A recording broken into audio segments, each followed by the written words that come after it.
Do you have those small moments? Not the big ones, not the accomplishments where you're a CEO or you're in charge of this or in charge of that, but the small things that mean the most.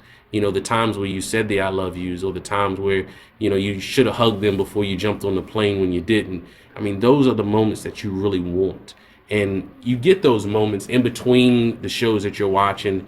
And, it might be a little silly comment or it might be a fun Wii game, but those are the things that you really remember. My burns are from here all the way down to like the ankle, and all of the ones on the right side are all third-degree burns, loss of muscle groups and stuff like that. I lost a pretty good chunk of memory in the accident. I lost probably from 96 to maybe like 94 to 2000. But it starts to come back to me like when I see certain pictures and little blocks and stuff. But, it's pretty important memories from between 94 and 2000. Yeah, he doesn't really remember our wedding too much, but that's okay. We have pictures, and I'm trying to get him to renew our vows, but he's like, we just do it all over again, and that way we have fresh pictures and video, and there you go. A new dress. I couldn't think beyond myself. It was just a really selfish time for me. That's how I feel about it. It was a really, really me time. My family allowed me to have that. They allowed me to just kind of become self-absorbed and just concentrate on me healing, and don't worry about the kids. Don't worry about what you're going to do with the rest of your life. Just make it tomorrow, for God's sakes. They didn't want to see me in the pain any more than I wanted to be in the pain. Sometimes you need four walls. You might need a space as small as an office, but that space that you need is imperative. And very few people can just do it in their head.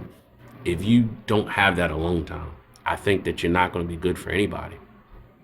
But usually the guys that are used to that outdoors element, I mean, it's good to get a piece.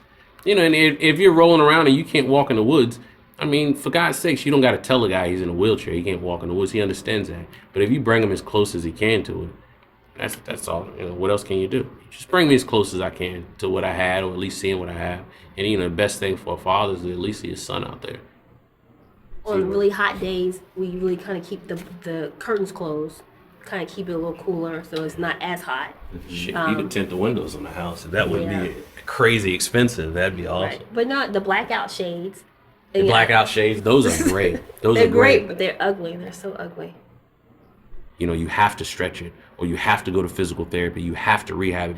And if tearing the skin is something that you have to do, then that's what you have to do. He's the guy that likes to beat a challenge. If you make a challenge for him, he's gonna meet it. He's gonna beat it.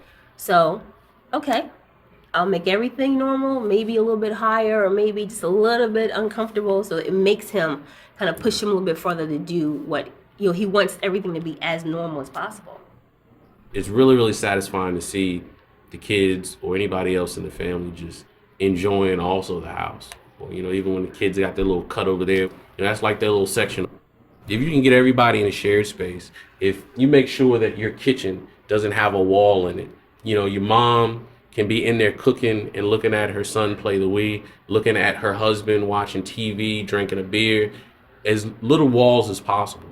It brings everybody together. For me, those are the times that you remember.